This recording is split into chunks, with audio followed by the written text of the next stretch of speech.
Hello दोस्तों, मैं जितेंद्र कुमार भाल से फिर से आप लोगों के लिए लेके आया हूँ एक बहुत ही महत्वपूर्ण टॉपिक, जो कि जिसका क्वेश्चन जो है एग्जाम में अक्सर फ्रेम होता रहा है। और ये क्वेश्चन इस टॉपिक से रिलेटेड जो क्वेश्चन है वो कम से कम जो है वो 4 या 5 मार्क्स में आता रहा है। तो उम्मीद करता हूँ कि आप इसको अच्छे से समझेंगे, वो वीडियो को पूरा देखेंगे।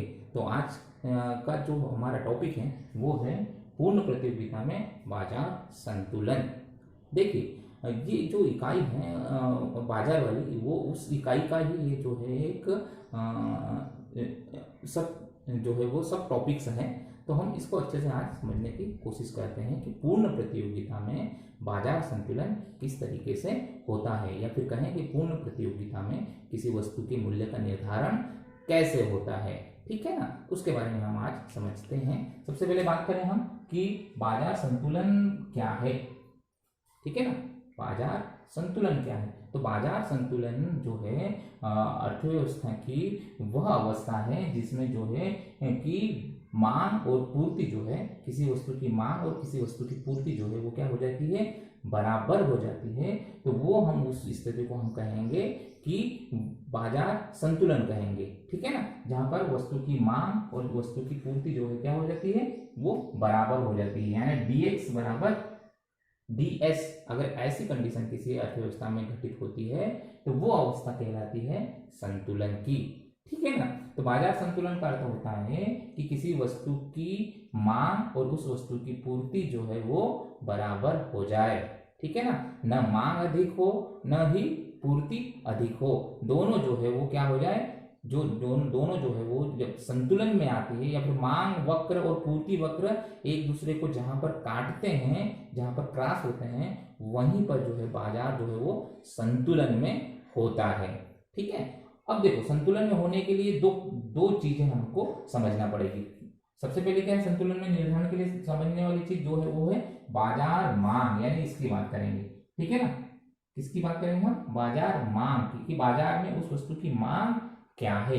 दूसरी बात करेंगे हम पूर्ति मांग, यानी कि अर्थव्यवस्था में उस वस्तु की पूर्ति क्या है। ठीक है ना, देखो मांग कौन करता है, किसी वस्तु की मांग कौन करता है, किसी वस्तु की मांग जो है वो कौन करता है, वो करता है क्रेता। ठीक है ना, अब जब किसी वस्तु की पूर्ति कौन करता है, किसी वस्तु की जो है वो पूर्ति करता है, वो करता है क्या, विक्रेता। ठीक है ना, तो क्रेता और विक्रेता जिस कंडीशन पे, जिस अवस्था में जो है वो एक वस्तु का मूल्य निर्धारण कर देते हैं, वही जो है वो वस्तु का मूल्य रहता है, और उसी को हम सरल भाषा में और कह सकते हैं बाजार संतुलन कहेंगे, या फिर कीमत जो है वो संतुलन में है। ठीक है ना, तो सबसे पहले हम देखते हैं मांग क्या है, बाजार मांग क्या है। ठीक है ना, अनेक जो है क्रेता, जब मान लीजिए बाजार में, अब मान लीजिए 100 क्रेता हैं, ठीक है ना, उन 100 क्रेताओं की अगर मान लीजिए मांग को अगर हम जोड़ दिया जाए तो वो कहलाएगी बाजार मांग। मान लीजिए किसी वस्तु के जो है वो कितने क्रेता है, उसको खरीदने वाले कितने लोग हैं, 100 लोग हैं। तो 100 लोगों को हम जब जोड़ देते हैं तो वो कहलाता है बाजार मांग। देखो, अब बाजार पूर्ति की अगर बात करें, पूर्ति, ठीक है ना, बाजार अगर हम पूर्ति की बात करें तो बाजार पूर्ति जो है, बाजार पूर्ति यानी कि जितने विक्रेता हैं, बाजार पूर्ति यानी कि जितने विक्रेता हैं, ठीक है ना, उन विक्रेताओं ने जो जो वस्तुएं बेची है उनको अगर जोड़ दिया जाए तो वो बाजार क्या कहलाएगी, पूर्ति कहलाएगी। ठीक है ना, तो समझ में आया हम लोगों को, बाजार मांग और बाजार पूर्ति। मांग का संबंध क्रेता से होता है और पूर्ति का संबंध किससे होता है, विक्रेता से, यानी खरीदने वाला और बेचने वाला। जिस कीमत पर जो है वो निर्धारित हो जाता है, जिस कीमत पर जो है वो वस्तु जो है वो बेची जाती है, वो कहलाती है बाजार मांग कहलाएगी, या फिर कहेंगे उसको बाजार संतुलन कहेंगे।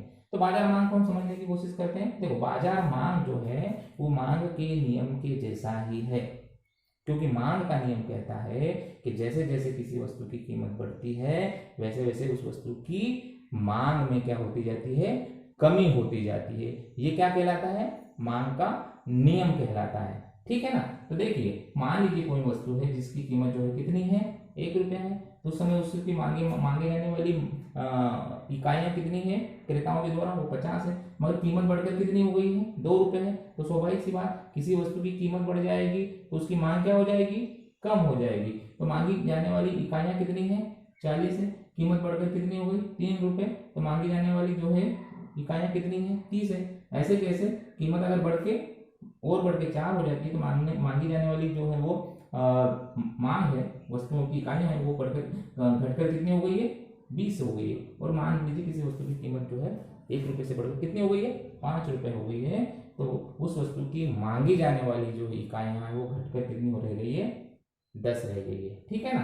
तो ये जो है वो मांग, बाजार मांग तालिका को दर्शाता है। जब बाजार मांग तालिका को हम डायग्राम पे ले जाएंगे, रेखा चित्र उसका बनाएंगे, तो कुछ इस तरीके से बनेगा। ठीक है ना। इधर मान लीजिए कीमत है, ये वाली स्थिति, और इधर कौन सी मांग है, ये वाली स्थिति। तो जो डीडी वक्र होगा वो दाएं से बाएं जो है वो नीचे की ओर झुका हुआ होगा। और ऐसा वक्र कब बनता है, जब जो है कीमत और मांग में जो है वो कैसा संबंध हो, विपरीत संबंध हो। यानी कि एक बढ़ रही है तो दूसरी क्या हो रही है, घट रही है। अब देखो यहाँ पर ऐसा ही हो रहा है, मूल्य जो है वो क्या हो रहा है, बढ़ रहा है। अब देखो मांग जो है वो क्या हो रही है, घट रही है। ठीक है ना। तो मांग वक्र जो है वो कैसा हो जाएगा, दाएं से बाएं नीचे की ओर झुका हुआ हो जाएगा। तो ये बाजार मांग कहलाएगा। ठीक है ना। ये वक्र आप समझ लो। दूसरी बात हम करते हैं बाजार पूर्ति की अगर बात करते हैं, ये जो है बाजार पूर्ति जो है वो विक्रेताओं से जुड़ा हुआ भाग है। यानी पूर्ति जो है वो कौन करता है, पूर्ति को बढ़ाता घटाता कौन है, विक्रेता है, उत्पादक है। वही पूर्ति को क्या करते हैं, घटाते और बढ़ाते हैं। पिछले लेक्चर में जब हमने पूर्ति का नियम पढ़ा होगा तब आप लोगों को ये कंडीशन ऐसी की ऐसी तालिका वहां पर देखने को मिली होगी। ठीक है ना। देखो पूर्ति और कीमत में संबंध कैसा होता है, धनात्मक संबंध होता है। जैसे जैसे किसी वस्तु की कीमत बढ़ती है वैसे वैसे उसकी पूर्ति भी क्या होती जाती है, बढ़ती जाती है। ठीक है ना। तो आप देखोगे इस तालिका में कि मान लीजिए किसी वस्तु की कीमत 1 रुपया है तो उसकी मांगी जाने वाली जो है इकाइयां, जो यानी बेची जाने वाली इकाइयां, ठीक है ना, उत्पादक एक विक्रेता के द्वारा जो है बेची जाने वाली इकाइयां कितनी है, 10 है। ठीक है ना। अब मान लीजिए कीमत बढ़ के 1 से क्या हो गई, 2 रुपए हो गई। तो विक्रेताओं को या उत्पादकों को लगा कि वस्तु की कीमत बढ़ गई है तो वो स्टॉक में रखी हुई वस्तुओं को कहाँ पे लेके आएगा, बाजार में लेके आएगा। यानी क्योंकि वो पूर्ति को क्या कर दी, उसने बढ़ा दी है। वजह क्या है, कीमत बढ़कर 3 रुपए हो गई तो और जो है स्टॉक में रखी हुई वस्तुओं को बाजार में लेके आए। कीमत बढ़ के 4 हो गई, स्टॉक में रखी हुई वस्तुओं को और वो बाजार में लेके आए। ठीक है ना। और कीमत जब बढ़कर 5 हो गई है तो स्टॉक में रखी हुई वो जो है संपूर्ण वस्तुओं को कहाँ पर लेके आ गया, बाजार में। यानी कि उसको जैसा लगा, जैसे जैसे जो है कीमत जो है वो क्या होती जा रही है, बढ़ती जा रही है, वैसे वैसे जो है पूर्ति भी क्या होती जा रही है, बढ़ती जा रही है। और ये पूर्ति का नियम भी है। तो ये 2 चीजें जो है बाजार संतुलन के लिए बहुत जरूरी है, क्योंकि इनके द्वारा ही जो है अर्थव्यवस्था में बाजार किस में रहेगा, संतुलन में रहेगा। और कहां पर रहेगा,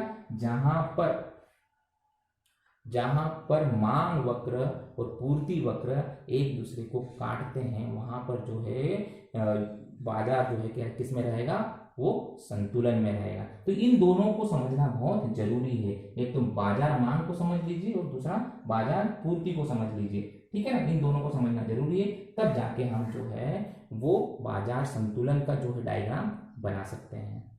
देखिए दोस्तों, अभी तक हमने देखा मांग और पूर्ति की 2 अलग अलग तालिकाएं देखी। ठीक है ना। क्योंकि मांग और पूर्ति के द्वारा ही बाजार में क्या हो रहा है, संतुलन हो रहा है। यानी बाजार में किसी वस्तु के मूल्य का जो क्या हो रहा है, उसका निर्धारण हो रहा है। ठीक है ना। तो अब दोनों वक्र को हम जब एक इकट्ठा करते हैं या एक तालिका में लेके आते हैं तो वहां पर उस वस्तु का क्या हो जाता है, निर्धारण हो जाता है। वो तालिका और वो डायग्राम बताएगा कि उस वस्तु की जो है कीमत का निर्धारण कितना हुआ है एक अर्थव्यवस्था में, एक बाजार में। ठीक है ना। हम दोनों तालिकाओं को हमने इकट्ठा कर दिया है। ठीक है ना।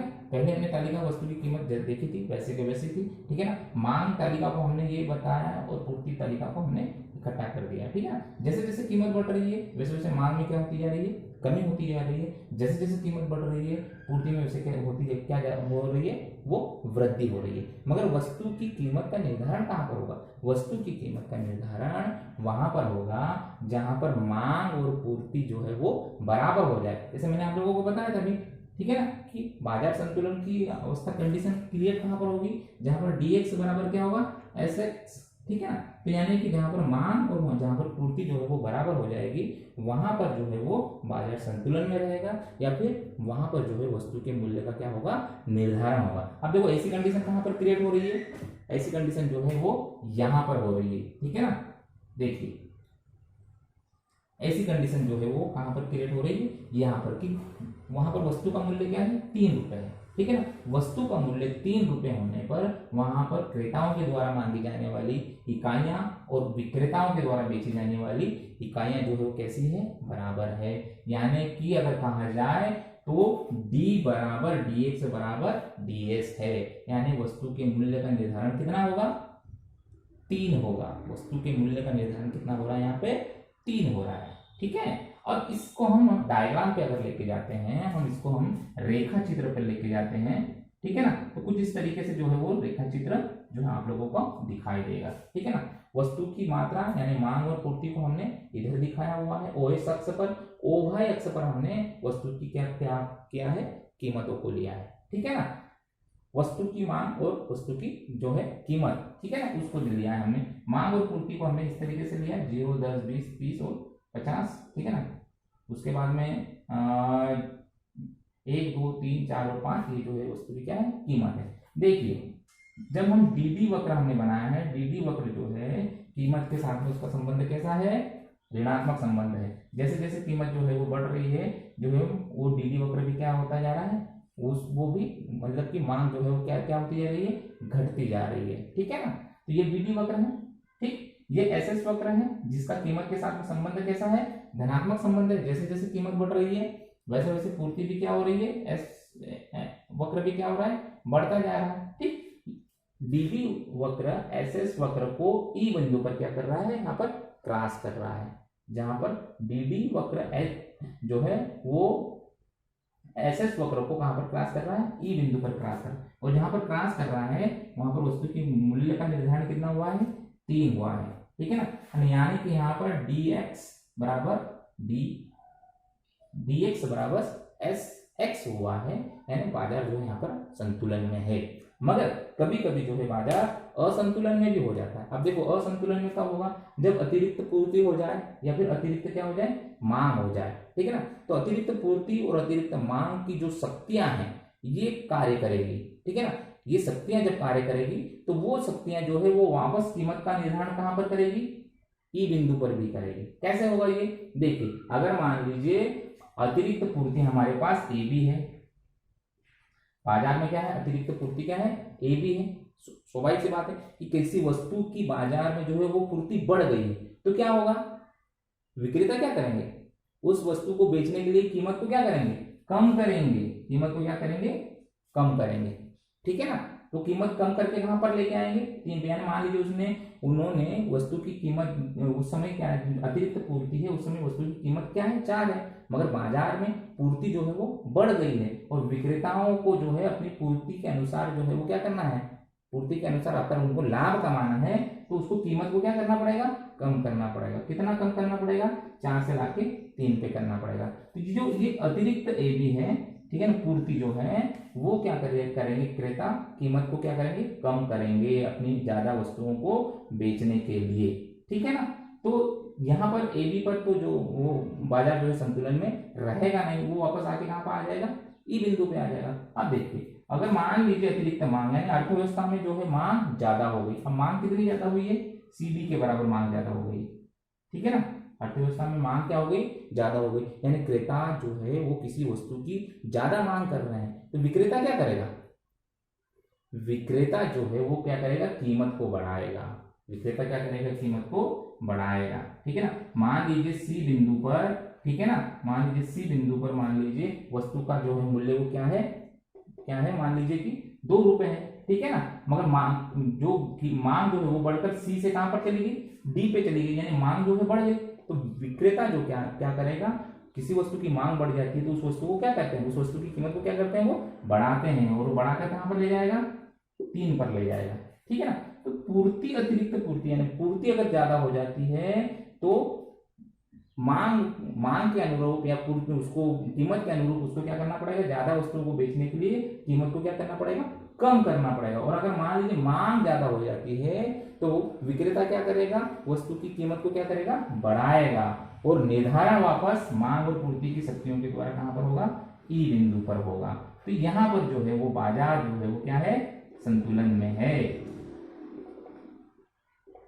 ठीक है, क्यों है, क्योंकि यहां पर जो है वो D बराबर S है, dx बराबर क्या है, Sx है। ठीक है, तो इस तरीके से हमने देखा पूर्ण प्रतियोगिता में बाजार का जो है वो संतुलन कैसे होता है, या पूर्ण प्रतियोगिता में किसी वस्तु के मूल्य का निर्धारण कैसे होता है। मुझे उम्मीद है आप लोगों को ये आज का वीडियो भी पसंद आया।